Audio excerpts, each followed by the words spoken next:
I started this channel to want to be a mechanicing channel, and I still want to do a mechanic channel. But here, uh, yeah, we'll do it like this. Sorry. Yeah, I wanted to be a mechanic channel. I still want to be a mechanic channel, but I want to include other things that I'm interested in, like daily life updates, thoughts I have, problems I have. I might just want to make a video where I talk. Um, Recently I've been wanting to talk. I ain't got no one to talk to. I mean, you generally you want to talk to your parents about problems you're having, but my mom's gone and my dad's. I love him, but he's an asshole. I'm sure we all got that in our family. Hopefully not a deceased mother. It's a fact of life, but hey, whatever. Um, yeah. I lost another job. I just this just 2 years. 2 years. I lived in Utah for an entire year. Held down a job, no problem. Paid bills, had an apartment, bought a car, no issue. Mosquitoes are eating me. Had no job or had no issues keeping a job. I moved back to Florida and I moved back and I decided to take care of some stuff here. And my grandfather, he runs a sawmill. I thought, okay, I'll work at the sawmill, I'll make some money. And they told me I was still up in Utah at this time. It was around April of 2023. And they called me and they said, hey, when you get back to Florida, we have a nice job for you. We have a, up in northern Florida in Apalachicola, we have a man who wants to pay us to run his sawmill. And we're going to pay you $200 a day. Now, that was verbatim what I was told. $200 a day from my grandfather, a man I trust. I get down here, I go on one job, it all falls apart. I make $300 for 7 days worth of work, and then we come back home and we're done. We never go back. That job was done, over with. Now, keep in mind, up in Utah, I had 2 months left on my rent, and I had a little bit of a credit card to pay off. Well, when it came time to pay the bills, I was broke. I was down here with no money and no job. So I got a job mechanicking with a friend, and he was paying me $300 a week, but it was like 10 minutes from my house. So, I could live with it. It wasn't a lot, but it was better than sitting at the house making nothing. So I'd done that for about a month. And then he shut the whole shop down, just not enough money in this area to support a business. He left, went to Oklahoma, or not Oklahoma, Omaha. Well, I quit that and I went to work with my dad doing construction work. And I done a little bit of carpentry, I done crushed concrete, I helped clean land and stuff like that. I worked that job for about 3 months. But between paying bills and everything, I really didn't put any money back. And then I had a friend offer to let me come mechanic at his shop. And I worked for him for 3 days. Three.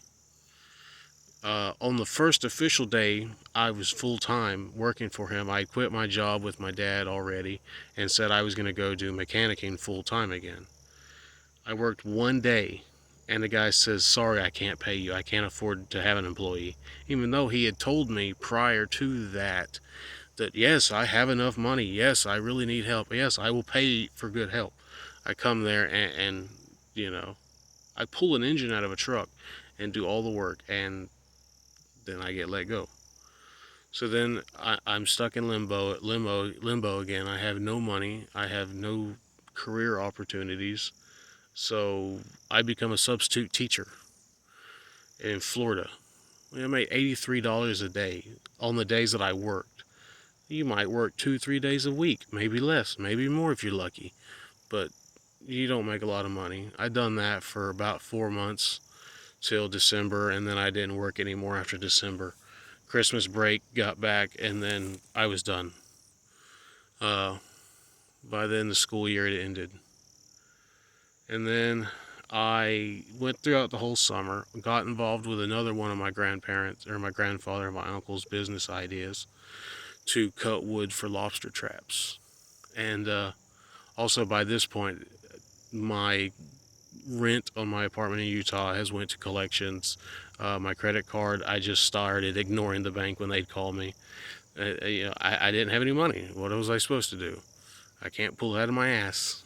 I can't. If money was found as easy as leaves, I'd be happy, but it wasn't.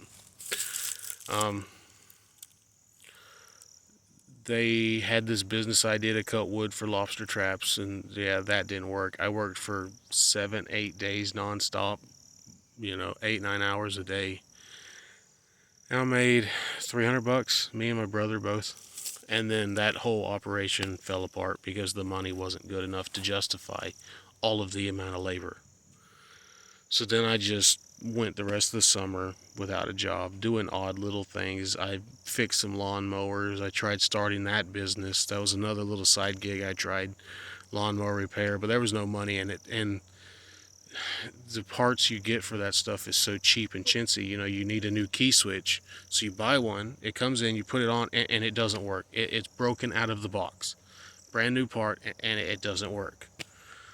So I quit doing that and I was under the assumption I would just go back to the school and be a substitute teacher. I was going to follow that career. I was going to go, well, let's be a teacher. Maybe that's my calling. Well, that opportunity fell apart because when I started the new year, the people managing the substitute teachers, the company, it was a third party company that managed the substitutes for the school board. The school board just paid them. And starting of this year, that company had dropped the contract, and now the school board was managing it, and all the rules had changed. And I didn't want to go through the trouble of having to redo the application and to be rehired for a job that paid $84 a day. So I quit doing that, and I went a long time with no job, and then I got a job with my dad again. We were working in the state land, the Swanee River Management Land, clearing trees that had fallen during Hurricane Helene and Debbie and Milton. And I worked for 2.5 weeks, and that job was paying pretty good. But then the state said, okay, stop working. We ran out of money. FEMA can't afford to pay for this, so we all lost our jobs because of that. So now I'm back to square one. I have probably $600 in the bank. I sold my car just to get $500 to float me for a little bit longer till I find something that might pay the bills, might not. I'm to the point where I'm like, maybe we should give that YouTube thing again a chance again. Maybe mechanicking ain't the calling. Maybe you got to diversify a channel a bit. Maybe a daily vlog. I'm not a very interesting person. I bought a motorized bike kit to put a little 100cc two-stroke gas engine on a bike, and I want to go riding and I want to film videos of the natural scenery in Florida, because I live in North Florida, and anytime people think about Florida, they think about South Florida. They think about sandy beaches and stuff like that, and we don't have that up here in North Florida. We have beaches. They're not white sandy. The water is not cold. It's the Gulf of Mexico. It's brackish water. It's brown, and it's warm. It's not very pleasant to swim in. It stinks. And if it's not white and sandy beaches, it's marshland. But there's some beautiful springs really close to where I live, and I would like to document those and show those and explore Florida and show some of the scenery. And eventually, I would like to get a motorcycle and maybe go further outside of the state. I'm contemplating the idea of going further out of the state on a motorized bike, but I'm a tall guy. I'm 600, not 600 pounds, 6 foot tall, 300 pounds, and cycling would be a great way to lose a lot of weight. But also, I got bad knees, and my back is hurting just sitting on the ground right now, and I'm not rolling. I'm not hitting potholes at 30 or 40 miles an hour. I need something with a more substantial suspension and better seats and a little bit more power than 100 cc's. I need like 1,000 cc's, a little bit more cc's than that. Oh, ow, my ass. But that's where I'm currently at. Maybe the future will be different. I'm not optimistic. I really am not. Um, I am I'm a communist. I do not believe in capitalism at all. I'm 25, and in my short 20 or in my short 6 years of being out of high school, I haven't had very good luck with corporations and getting good jobs. This whole system that I grew up believing was the best system in the world.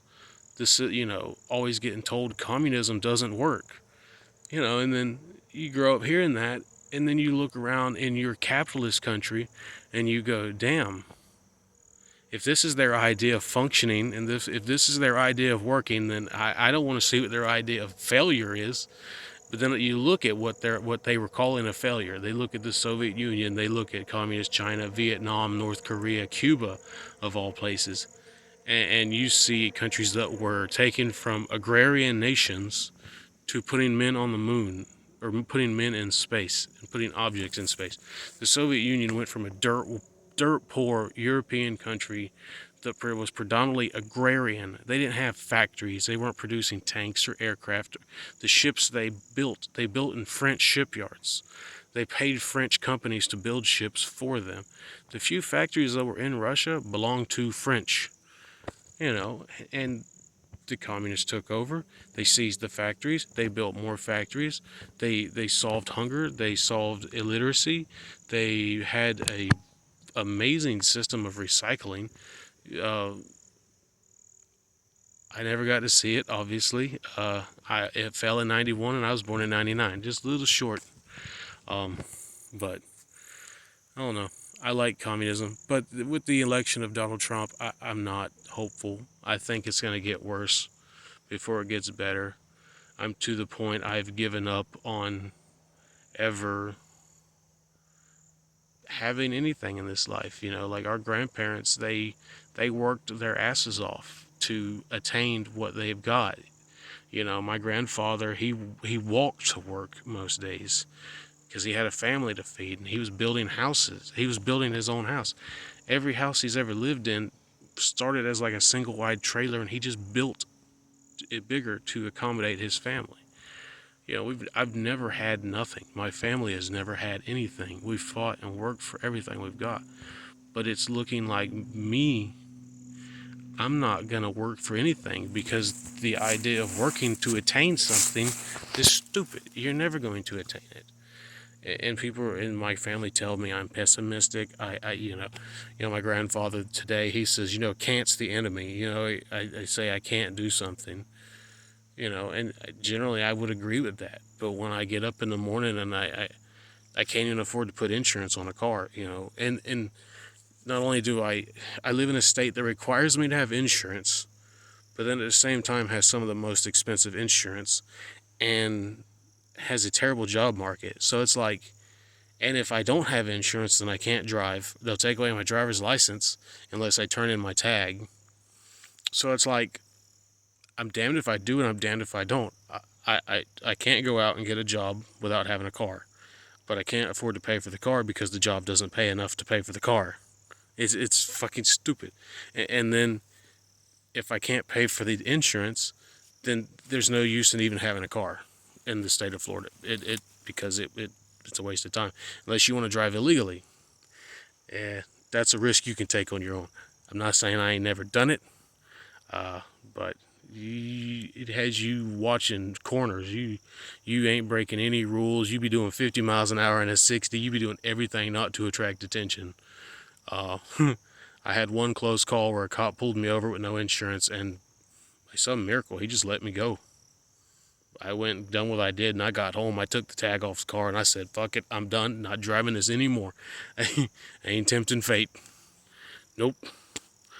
But it's the system we're living in, and people on the other side of the aisle, they see Donald Trump's election as a positive, that it might improve their lives. But what they fail to realize is the hardships we're going through now are the remnants from him. You know, The policies he made in his first term as president are just now starting to settle in. You know, the economy that did well under him was not his doing. That was Obama's doing. Obama made the decisions that led to a better economy. And I didn't like Obama. I'm not a liberal. I don't like liberal policies. I don't like capitalism. Um, so this ain't me praising Obama by no means. Sure, he was a great guy personally. Never met him, But beside the point, then you have Trump. He made a lot of decisions, and they've trickled down into Joe Biden's term. And didn't like Joe Biden either. I thought he was a bumbling idiot half the time, which is a shame because at one point in his career he was a decent person. He was a good politician. He knew what he was talking about. Um, but he was also in his 40s, and that was 50 years ago. It's kind of sad to see him in the state he's in now, but it's like seeing one of your childhood heroes become a mentally brain dead. It's like it's rough. Yeah, but even now, the decisions Joe Biden has made, we are seeing some positive impact from it. Gas prices are going down. Just $2 and some change here in my part of Florida. Now in South Florida, it's still like $3 and some change. It's varying throughout the whole state, but I guess you could say there has been some ups.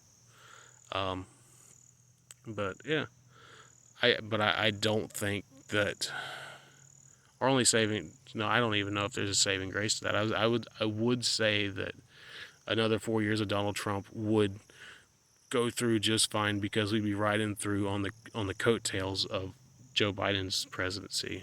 But I don't know. At the end of the day, both candidates they're pretty much the same freaking person. One's a little bit more fascist. Joe Biden's still a liberal. He still believes in capitalism. He still upholds the military industrial complex. He still is not opposed to sending weapons to fight Russia or get involved in Ukraine. He's okay with supporting Israel's genocide on the Palestinian people. He is more than happy to continue an embargo on Cuba. He's more than happy to continue an embargo on North Korea. But yet he's still perfectly happy sending American jobs over to foreign countries. And he's still okay with that. And Donald Trump is not much different. You know, he says he wants to put in tariffs, but tariffs don't help us. They hurt us because that's not money China's got to pay. That's money we have to pay. That's what a tariff is. Anytime we buy products and ship them into America, the people in America who bought those products, they pay the tax, not China. China, they've done made their money. They don't have to worry about that. But and Trump's more than happy to continue the fighting in Israel. He's more than happy to continue bankrolling Zelensky's government and paying for their first responders. Do I think the Ukrainian people don't deserve some help? I don't know. That's a topic for a different video. This video is already 20 minutes long, almost 20 minutes long. Digesting that's a different topic.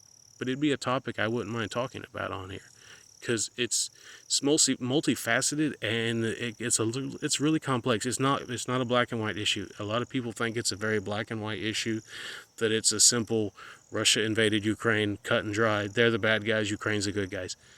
But yeah, there's fascism involved. There's communism involved. There's a lot of betrayal and old grudges, like 100-year-old grudges involved. Yeah, that's a video for another time. I'm not getting into that. I'm gonna shut up now. Yep. But my ultimate goal, I've been hiding for a long time. I live in a very conservative local population. They are all major Trumpies. And I wear high vis. I have a beard. I wear boots. See boots. Boots, Wrangler jeans. I can pass off myself as just another conservative. they don't even question. They don't look at me and go, he probably doesn't support Trump. No, they look at me and say, I bet he probably agrees with half of what I believe in. I don't. I don't at all. But um, I don't necessarily correct them either. Maybe I'm wrong for that. That I would rather just go under the radar with no one ever knowing. But I'm getting to a point where I'm tired of living a lie. I'm tired of biting my tongue when somebody says something that's wrong. I'm not a confrontational person. I don't like violence. I don't like fighting. If I can go throughout the entire day without being a political debate with somebody, be great. Um, but when a man gets up on stage and starts promising violence and starts talking about getting rid of socialists and getting rid of communists, and it's like, okay, this is getting personal. Now, like, if he does that, if that, and God, I hope it never does. But when you got something like Project 2025 being thrown around, and I ain't even read all of Project 25. I read the footnotes, and the footnotes scared me enough to go, you know what? Is you can either be scared and hide, or you can be brave and not hide. So I am not hiding. I'm coming out, not that way.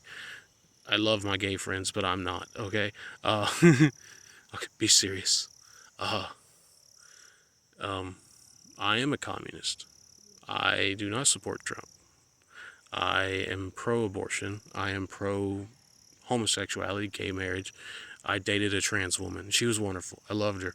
We didn't work out great. It just didn't work out. But she was cool. Wish her all the best things in the world in her journey and whatnot. Uh, but like, if push comes to shove and communists are getting locked up and thrown in concentration camps, put me on a list. I'm not scared. I think I would go down for my cause. I would hope I would. I hope I wouldn't have to. But if push come to shove, I definitely would. Because I'm to a point right now in my life, 3 meals a day, free rent, access to a gym. I mean, fuck. Don't tempt me with a good time. You want to throw me in jail? Throw me in jail. Fuck. I'll go peacefully. For real. I'm done playing the system. I don't. I for. I, this is gonna come off wrong, and I don't. I'm not trying to glorify homelessness, but sometimes I envy homeless people. You know, I, I, I would. I don't know. I say I would willingly be homeless because it would mean that I no longer have to pay rent. I would no longer have to worry about any of this. But any more homelessness is under attack.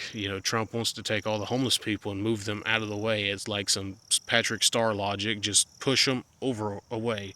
It's not how that works. Um, but no, I'd live in a camper van. That is the point I'm at in my life, is living in a camper van and just disappearing. I loved being away. The greatest feeling in the world. You don't realize how much you're not, how little freedom you actually have until you actually taste what real freedom was. And real freedom was standing in the middle of a back road outside of Albuquerque, New Mexico at 1 o'clock in the morning, running, just running. It's pitch black dark. There could be coyotes out there. You wouldn't see them. I didn't see them. And I laid in the middle of a road. It wasn't a busy road, obviously. And I just looked at the stars, and nobody knew where I was at. Nobody cared where I was at. Nobody was asking for permission. No one was doing anything. I was free to do what I wanted, and nobody cared. Nobody cared where I was or what I was doing, how I was doing it. That was freedom, and that's an intoxicating feeling. And I want to feel it again so freaking bad. It's depressing to be stuck in a house with cars and stuff like that. I want to just go. But the problem is, this society does not. It's not easy, because it's like, you need a job and you need to pay bills, and it's like, I didn't ask to be born into this damn system. Why do I have to participate in it? I didn't ask. No one asked me. When I was born, they didn't give me an opportunity. No, they sent us to school to get indoctrinated. The fucking people that were paid to educate us, they sit us down in a seat when you were in kindergarten as a little kid, and they ask us what we want to be when we grow up, and we're expected to give answers like doctors and engineers and artists. No one wants to hear, I want to be a bum. I want to be a hobo. No one wants to hear that. So we're told we have to go out, and we're told that, oh, battery saver mode just kicked on. I'm going dead. I might have to cut this video off short. But yeah, we're told, and when we're a young age, you're gonna grow up, you're gonna get a job, or you're gonna go to college, you're gonna get a job, you're gonna have a successful career and a wife and kids and a house and a dog and a picket fence and 3 cars and a cat. We're told we're gonna have all of this 1950s style of life, and then my generation hits. We go from, we're in kindergarten in like 2003 all the way through then '08. The shit falls out, it hits the fan, we all lose our jobs, our parents we become all borderline homeless. My mom and dad we're eating beans and hot dogs for dinner for a week because we're broke. My dad gets laid off. My mom is the only one working, supporting the family. It's rough. And it's like our generation's just never got the opportunity to recover, but we're still being told that we have to graduate high school, go to college, even though we can't afford to go to college, get a job. Well, the jobs don't pay the bills anymore. Get a career, those don't exist. Career, that's in the past. That was for grandma and grandpa. Grandma and grandma had careers. Mom and dad had lifetime jobs. Like, they didn't necessarily like the job, but they had it for a long time. Our generation's got OnlyFans, and it's getting to a point that's actually a better option because at least you get to set your own hours, and in a way that's as socialist as you can get. OnlyFans. You want to stick it to the system, sell parts of your own body, because at least then you own the means of production. So I'm gonna leave you at that. My phone's dying. Have a good night.